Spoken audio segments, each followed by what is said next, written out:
Welcome to the Cup of Joe Wrestling Show. Cup of Joe Wrestling Show? With Joey Harris.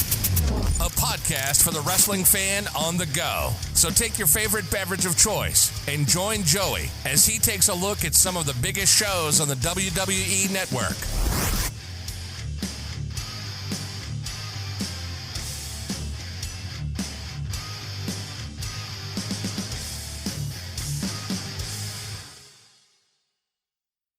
Welcome to the Cup of Joe Wrestling Show. I am your host, Joey Harris. This is the podcast for the wrestling fan on the go.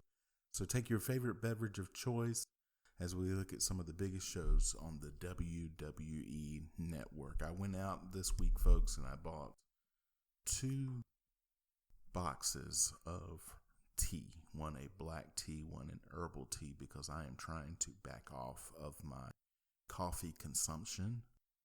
Limited to 1 to 2 cups a day.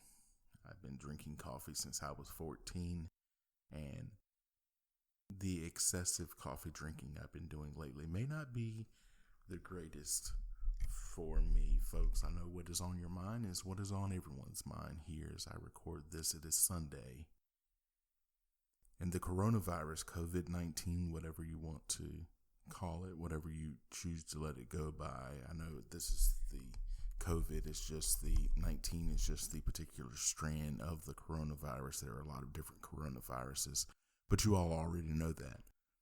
We are where we are, and we've now got to do what we do. And the first thing think we need to do is use some kindness, be compassionate, use some love, and some common sense, and some patience, and some knowledge, and we will get through all of this. I think I just named off 5 or 6 things there, but if we use all of them, we will get through this, and we will get through this together, because that's what we do. I talked about it this week as I put it out on Facebook, facebook.com/TheJoeyHarris, if you're interested, that we all have our thing in times where we feel overwhelmed or the world has just become a little bit too much. We all have that thing that we go back to that makes us feel better about ourselves and about where we're going in life. Wrestling has always been that for me ever since I was 13 and became a wrestling fan. Time and time again, I go back to the wrestling.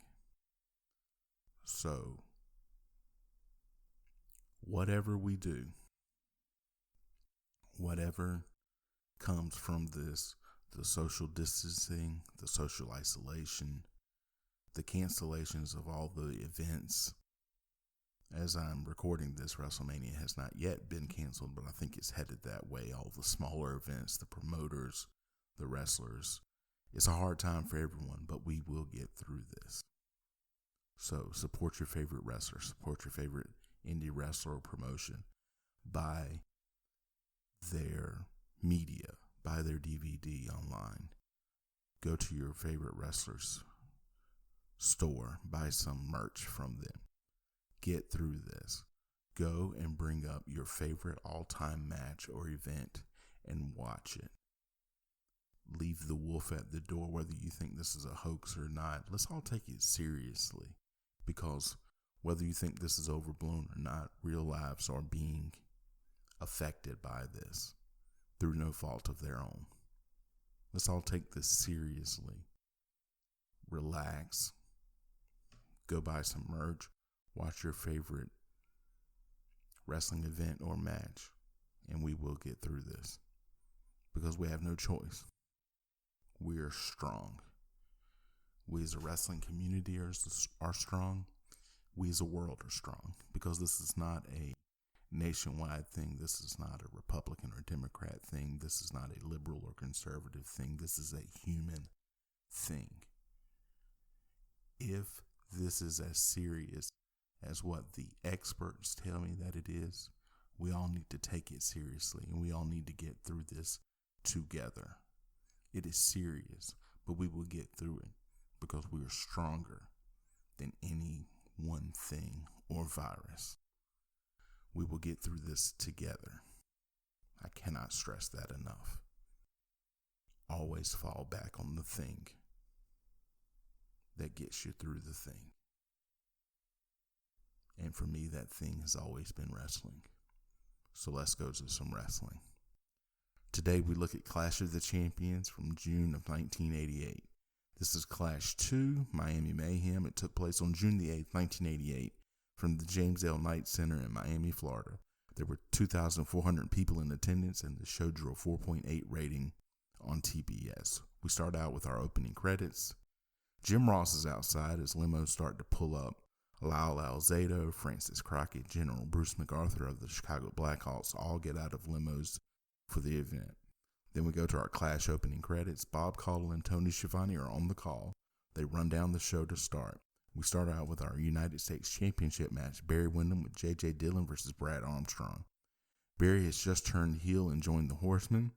They feel each other out to start. Armstrong has some power moves. Two great competitors here. Windham takes a stroll, then comes back in and just dominates. He uses his pace for the match. The crowd is slow getting into this match. Armstrong hits some big moves, but can't seal the deal. Windham puts on the figure four and uses leverage to cheat. Teddy Long, who is the referee, then catches him and makes him break. Windham rolls through a crossbody and gets the claw on to get the pin. Bob Caudle then interviews the Rock and Roll Express, who have just come back to the NWA.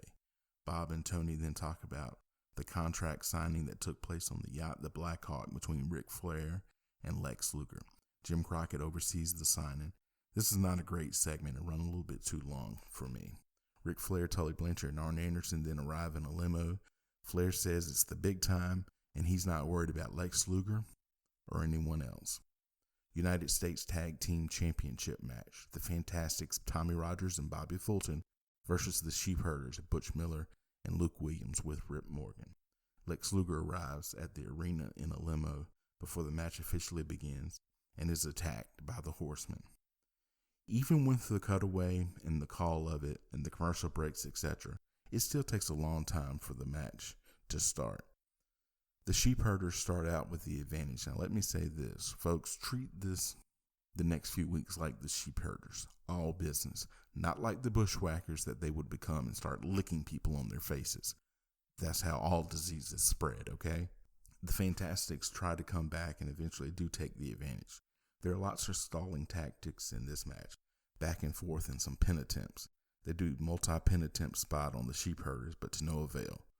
Butch Miller pulls down the ropes and Tommy Rogers takes a bump to the outside. The Sheepherders then hit his back with the United States Tag Team belts. They keep him from getting in. They then hit him with a chair. They continue to batter him back in the ring. They keep him from tagging. He finally tags into Fulton, who gets a quick pin. Tony Schiavone then interviews a dapper Dr. Death, Steve Williams, who just rambles through this interview. Steve Williams is not a great interview anyway on a good day, but I don't know what he was on here, but it's some strong stuff. Mike Rotunda and Rick Steiner with Kevin Sullivan versus Ronnie and Jimmy Garvin with Precious. Jim Ross updates us on Lex Luger. He's been rushed to the hospital. They replay the attack on Luger. Sullivan is in a cage for this match, and Steve Williams is going to join Tony for commentary. Dear Lord, why? Steve Williams does a lot of good things as a wrestler. Steve Williams does a lot of great things as a wrestler. Talking and commentating have never been one of them. Back and forth slow paced match here, with the heels having the advantage, but they can't get the pin. Sullivan keeps taunting Precious with a piece of paper or something during the match. A more even pace as the match progresses. Precious is, as Conrad Thompson would say, roll tide here. Precious comes over to the cage and Sullivan grabs the key.